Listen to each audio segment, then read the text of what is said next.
কি গো, কতদিন হয়ে গেল তোমাদের রাজসভা বন্ধ? হ্যাঁ, আচ্ছা, মহারাজ যদি বেতন দিতে না পারেন তাহলে রাজসভা খোলা রেখে কি লাভ বলো তো? বলি বাড়িতে যা চাল আছে তাহের বেশি আর রান্না হবে না কিন্তু। হ্যাঁ, সেই জন্যই তো হিসেব করছি। বাড়িতে অপ্রয়োজনীয় যা যা জিনিসপত্র আছে সেসব বেচে দেব। আর বেচার মতো কিছুই নেই গো। দেখো, তুমি সব সময় আমার পরেই খাও, তাই আমাদের একটা করে থালা বাটি বেচে দিলে তো কোনো সমস্যা নেই গিন্নি। এই তোমার মাথা না কাজ করছে না। যাও বাইরে ঘুরে এসো, পারলে বাজার থেকে ধার করে হলেও একটু চাল নিয়ে এসো। দেখি যদি কোনো সহৃদয় ব্যক্তি চাল দেয়।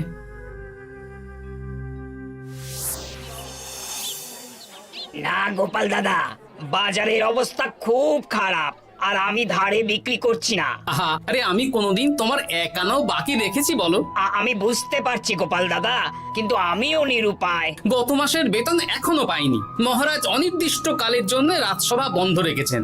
বিশ্বাস করো, বিশ্বাস করো, বেতন পেলেই তোমার ধার আমি মিটিয়ে দেব। এই সপ্তাহ খানেক আগে একই কথা বলে সেনাপতি ধারে 25 কেজি চাল নিয়ে গেছেন।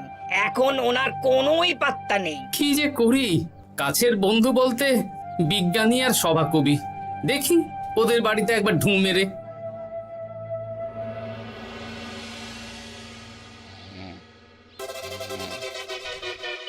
কৃষ্ণনগর কৃষ্ণনগর কৃষ্ণনগর শূন্য। হ্যাঁ, এবারে একটা মোহরও নেই। জাহাপানা সর্বনাশ হয়ে গেছে। কি হলো? পালে বাঘ পড়েছে নাকি? এই ঘুমের 12টা বাজিয়ে দিলে। জাহাপানা, এবারে কৃষ্ণনগর থেকে একটা মোহরও খাজনা আসেনি। হ্যাঁ, বলো কি? 1 মাস আগে বাৎসরিক খাজনা দেওয়ার শেষ দিন ছিল, কিন্তু এখনো একটা মোহরও খাজনা আসেনি। না জাহাপানা। পড়েছে এই বেগমের জন্য হীরের হার, হীরের কানের দুল, হীরের নাকছাবি বানাতে দিয়েছি। উজির, যা হোক করে কৃষ্ণনগর থেকে আমার খাজনা চাই চাই। তাহলে তো কৃষ্ণচন্দ্রকেই তলব করতে হবে। যা করার করো। বাবা, এই সময় তোমার শখ হয়েছে ময়না পোষা? আরে না না, আমি পুষিনি। একটা পশ্চিমের গ্রামে কদিন আগে ঘুরতে গিয়েছিলাম। আচ্ছা, ওখান থেকে নিয়ে এসেছো? না, তাও আনিনি, ছোলা খেতে দিয়েছিলাম। দেখি তারপর আমার পিছনে পিছনে উড়ে উড়ে চলে এসেছে। বাহ বাহ বাহ, এ তো ভালো কথা। বিয়ে তো করলে না, তাও একটা সঙ্গী জুটেছে। এ যে সে পাখি নয় গোপাল, এ ময়না কথা বলে, দেখবে। এই ময়না, বলো তো গোপাল এসেছে। আরে বাস, বলো তো গোপালের ভুঁড়ি আছে আমার নেই। বেশ বেশ বেশ। এ ভোরবেলা আমার কাছে আসে, সারাদিন আমার কাছে থাকে, আবার সন্ধে হলেই নিজের বাসায় নিজে নিজেই ফিরে যায়। বুদ্ধিমান পাখি। ওই গ্রামে শাখে শাখে ঝাঁকে ঝাঁকে ময়না। বেশ, বুঝলাম। তা বিজ্ঞানী, তোমার কাছে আমি আসলে একটা দরকারে এসেছি। বলো কি দরকার? আসলে ওই টানাটানির সংসার চলছে, বুঝলে। বাড়িতে চাল বাড়ন্ত, কদিন পরে হাঁড়ি চড়বে না। তুমি কিছু পয়সা ধার দিতে পারবে? আরে এমন করে বলছো কেন? আমার তো সংসার নেই, এত খরচও নেই। তুমি বাড়ি যাও, আমি 2 বস্তা চাল পাঠিয়ে দেব। ধন্যবাদ বিজ্ঞানী, তোমার মতো বন্ধু পাওয়া মুশকিল। বন্ধুত্বে এইসব ধন্যবাদ দেওয়ার দরকার নেই, একে অপরের পাশে থাকলেই হলো।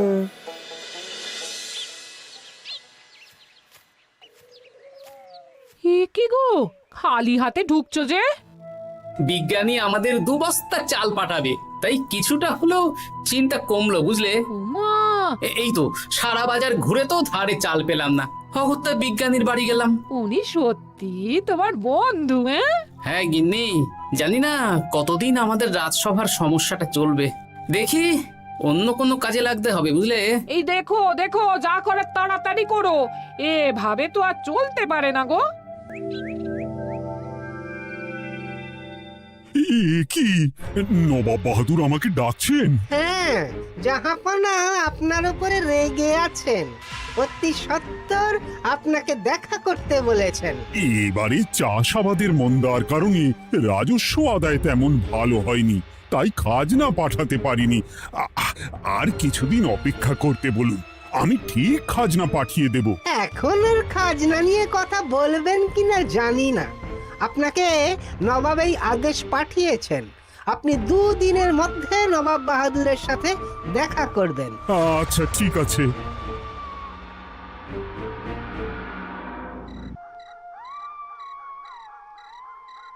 মহারাজ, এই বিপদের সময়ে আপনাকে একমাত্র একজনই সাহায্য করতে পারে, আর সে হলো গোপাল। আমি কোন মুখে গোপালকে ডাকবো বলো তো রানী? দীর্ঘদিন ওদের বেতন দিতে পারছি না। গোপাল এরকম স্বার্থপর মানুষই নয় যে নিজের কাজের সময় কাজী আর কাজ ফুরলে বাজি হয়ে যাবে। আপনি একবার বলেই দেখুন না। বেশ, তাহলে আগামীকাল সকালেই গোপালকে ডেকে পাঠাচ্ছি।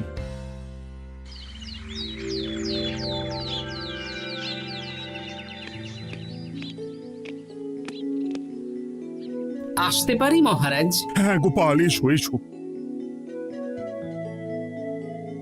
মহারাজ আমাকে হঠাৎ ডেকে পাঠালেন যে? শোনো, নবাব বাহাদুর বলেছেন ওখানে যেতে হবে, কারণ এবারে কৃষ্ণনগর থেকে কোনো খাজনা পৌঁছয়নি।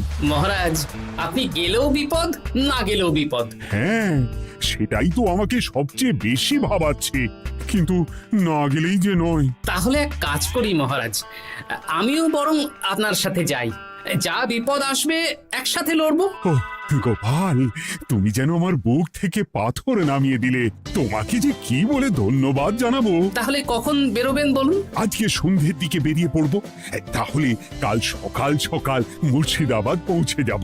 কতদিন থাকতে হবে তো কিছুই জানি না, তাহলে ওই 3-4টে জামা কাপড় ধুতি নিয়ে নেব, কি বলেন? হ্যাঁ হ্যাঁ, তাই নিও। তাহলে সন্ধ্যাবেলা রাজবাড়িতে এসো, একসাথেই বেরিয়ে পড়বো। আচ্ছা মহারাজ। বলি, তোমার কি মুর্শিদাবাদে না গেলেই নয় গো? আমাকে তো যেতেই হবে গিন্নি। জানি নবাব বাহাদুর কিভাবে ছক করে কল করে, তুমি সাবধানে থেকো গো। দেখো, আমি যখন যাচ্ছি তখন নবাব বাহাদুরকে এবার সাবধানে থাকতে হবে। হ্যাঁ, ঠিক আছে, মাথা ঠান্ডা রাখবে, বেশি ওস্তাদি করতে যাবে না। এমনিতেই আমাদের অবস্থা এখন ভালো নয়। আরে তুমি অতিরিক্ত চিন্তা করো না তো গিন্নি। জাহাপনা, কন্যাগুলো কবে আসবে? এখনো 2-3 দিন সময় লাগবে বেগম। এত সময় লাগছে কেন জাহাপনা? দেশের কোণে কোণে খুঁজে সেরা সেরা হিরে দিয়ে বানানো হচ্ছে যে, সময় তো লাগবেই বেগম। তাহলে তো অনেক খরচ হচ্ছে। তাও হচ্ছে বটে, কিন্তু তোমার জন্য আমি সব করতে পারি। আমাদের মুর্শিদাবাদের হীরালালের হাতের কাজ দেশের সেরা। আপনি সত্যি আমাকে ভালোবাসেন, আমার জন্য এত খরচ করে গয়না বানিয়ে দিচ্ছেন। তুমি খরচ নিয়ে এত চিন্তা করো না। কৃষ্ণনগর থেকে এই বছর ভালো খাজনা প্রাপ্য ছিল, কিন্তু এখনো একটা কানাকড়িও আসেনি। তাহলে আপনার গয়না বানাতে যা খরচ হবে সব আপনার সিন্দুক থেকে দিয়ে দেবেন? না না না, কৃষ্ণনগর থেকেই আদায় করব, ওকে তলব করেছি। আচ্ছা, সহিস, গাড়ি ছাড়ো। যথাজ্ঞা মহারাজ। এই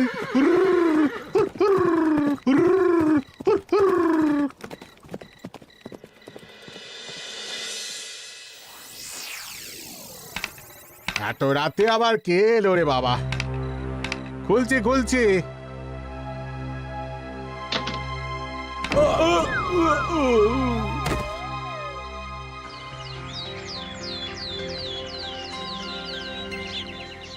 সর্বনাশ হয়ে গেছে জাহাপনা। কি হয়েছে হীরালাল? নবাব বাহাদুর, মহারাজ কৃষ্ণচন্দ্র আর গোপাল এসেছেন আপনার সাথে দেখা করতে। ওদের দরবারে আসতে বলো। হ্যাঁ, এবার বলো হীরালাল, কি হয়েছে? তোমার মাথায় পট্টি কেন? জাহাপানা, গত রাতে আমার সর্বস্ব লুট হয়ে গেছে। বলো কি হীরালাল, তোমার কাছেই তো বেগমের হীরের সব গয়নাগাটি বানাতে দিয়েছিলাম। হ্যাঁ জাহাপানা, সব গেছে। আমার মাথায় মেরে সব লুট করে নিয়ে গেছে। এবার আমি কি করব জাহাপানা? বেগম সাহেবা, আপনার গয়না যে হীরালাল শেখরার কাছে জাহাপনা বানাতে দিয়েছিলেন, ওনার সব লুট হয়ে গেছে। মানে? আমি এক্ষুনি নিজের কানে শুনে এলাম, এখন হীরালাল শেখরা এসেছে। আমি এক্ষুনি যাচ্ছি। কি করব জাহাপানা? আমার তো সব শেষ হয়ে গেল। আমি কোনো কথা শুনতে চাই না, আমার ওই হীরের গয়নাগুলো চাই। চাই বললেই তো পেয়ে যাবে না। এখন এই গয়না শুধু নয়, হীরালালের সব সোনা দানা চুরি হয়ে গেছে। সেগুলো খুঁজে পেতে হবে। বিগত কয়েক বছর আমার মুর্শিদাবাদে কোনো চুরি ডাকাতি হয়নি। প্রত্যেকটা গ্রামবাসী সুখে শান্তিতে আছে। বাইরের কোনো শত্রু আসারও সুযোগ নেই। গ্রামের সীমানায় দিন রাত প্রহরী থাকে। যদি এসেও থাকে, পালাতে পারবে না।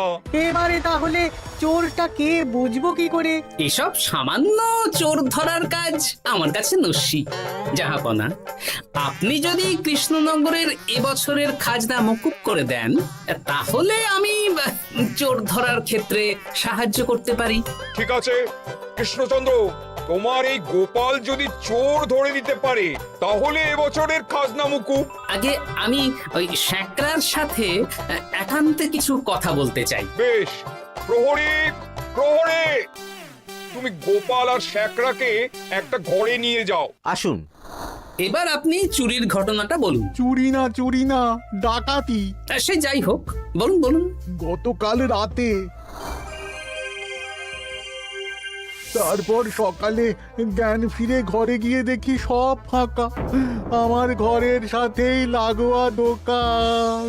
আচ্ছা, দেখুন, আমি আপনার কথা শুনে আর একটু আগের যা আলোচনা শুনলাম, তার থেকে মনে হচ্ছে এই চোর স্থানীয় চোর। কি করে বুঝলেন? কারণ বাইরের চোর হলে তো এত নিখুঁত কাজ করা সম্ভব নয়।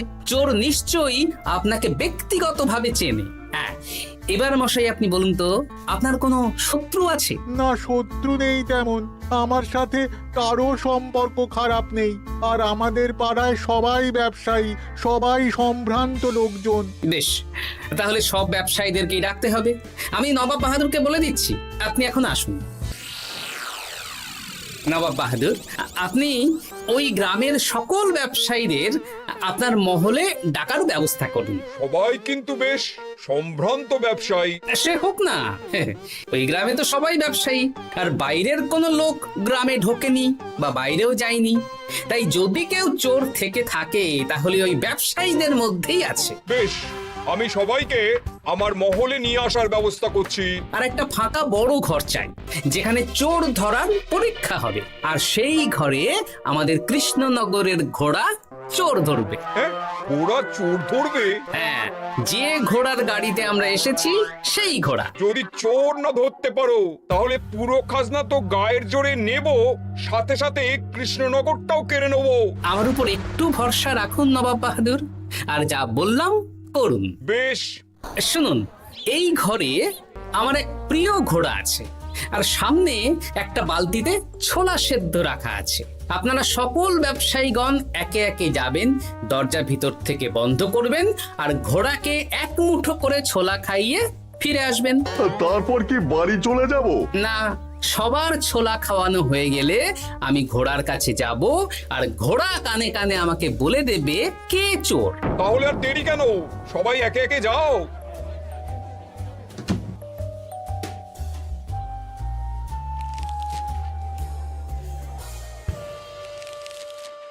কি করি যদি ঘোড়া সত্যি সত্যি বুঝে যায়?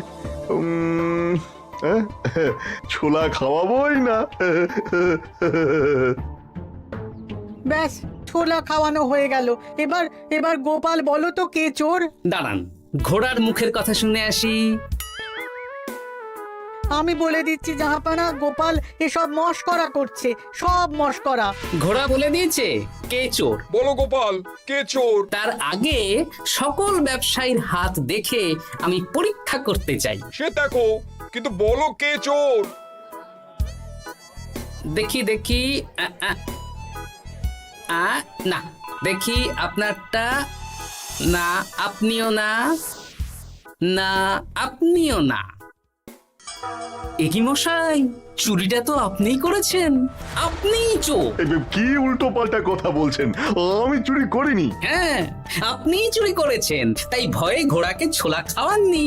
কারণ আমি ছোলার মধ্যে রান্নার হলুদ গুঁড়ো মিশিয়ে রেখেছিলাম, তাই যারা যারা ঘোড়াকে ছোলা খাইয়েছেন সবার হাতেই হলুদ রং লেগে আছে। শুধু ওর হাতে নেই। ভাই, শেষে তুই? তোর মনে মনে এত হিংসা? ভাই মানে? আরে ও তো আমার খুড়তো ভাই পান্নালাল, ওরও সোনা গয়নার ব্যবসা। ব্যাস, এবার তাহলে বলেই দিন পুরো ব্যাপারটা, কারণ এখান থেকে পালানোর কোনো পথ নেই। ভুল হয়ে গেছে না, আমার দাদা আমার থেকে অনেক বেশি রোজগার করত, তাই আমার মনে মনে হিংসে ছিল। তারপর বেগম সাহেব আর হীরের গয়না বানানোর এত বড় বায়না পেল, তাই হিংসা আরো বেড়ে গেল।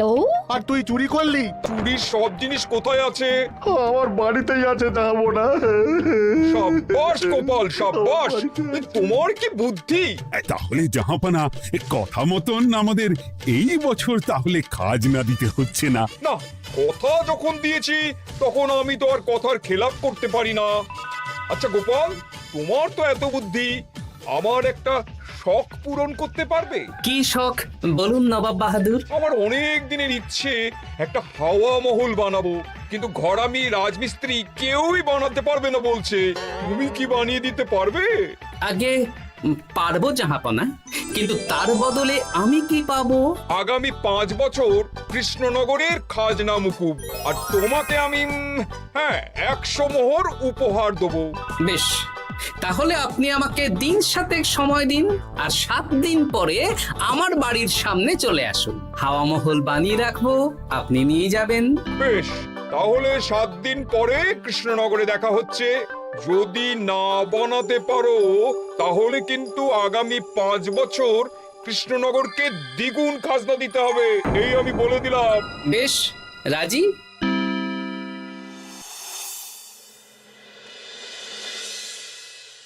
বেশ তো বড় মুখ করে বলে দিলে হাওয়া মহল বানাবে। রাজি রাজি। এবার যদি না বানাতে পারো, সব তো উল্টে যাবে। আপনি চিন্তা করবেন না মহারাজ, নবাব বাহাদুর আমাকে প্যাঁচে ফেলতে চেয়েছেন, তাই আমিও ওনাকে ঘোর প্যাঁচ দেব।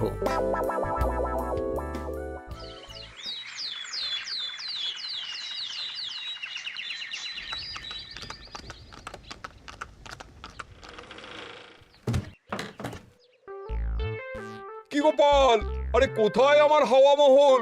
7 দিন হয়ে গেছে তো, তাই মহল দেখতে চলে এলাম। কাজ একদম শেষ পর্যায়ে, চলুন পশ্চিমের মাঠে চলুন।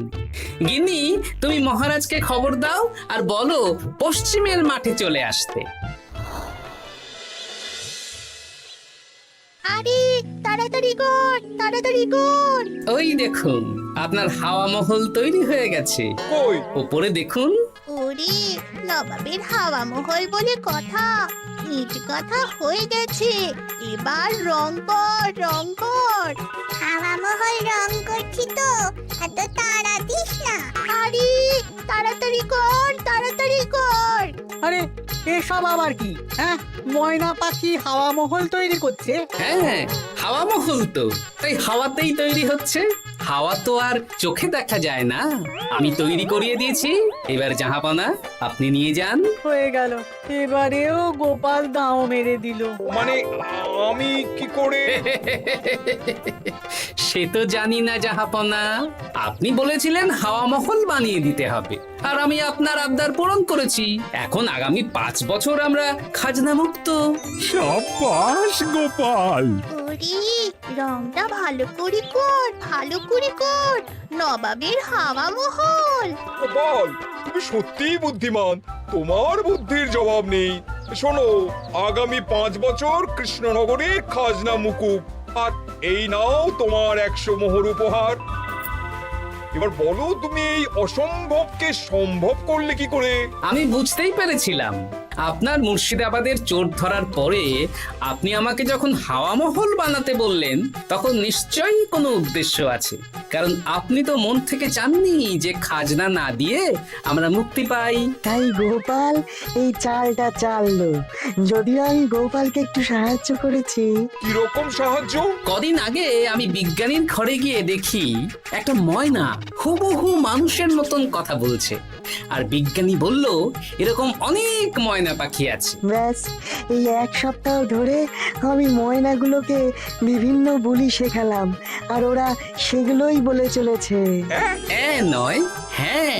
ওরে রংটা ভালো করে কর, ভালো করে কর, নবাবের হাওয়া মহল। মহারাজ 100 মোহর আপনি রাখুন। আমাদের সব সভাসদদের এই মোহর থেকেই আপাতত বেতন দিয়ে রাজসভা শুরু করুন। ধন্যবাদ গোপাল, তোমাকে আমার সভাসদ পেয়ে আমরা সবাই ধন্য। আর বিজ্ঞানীকেও।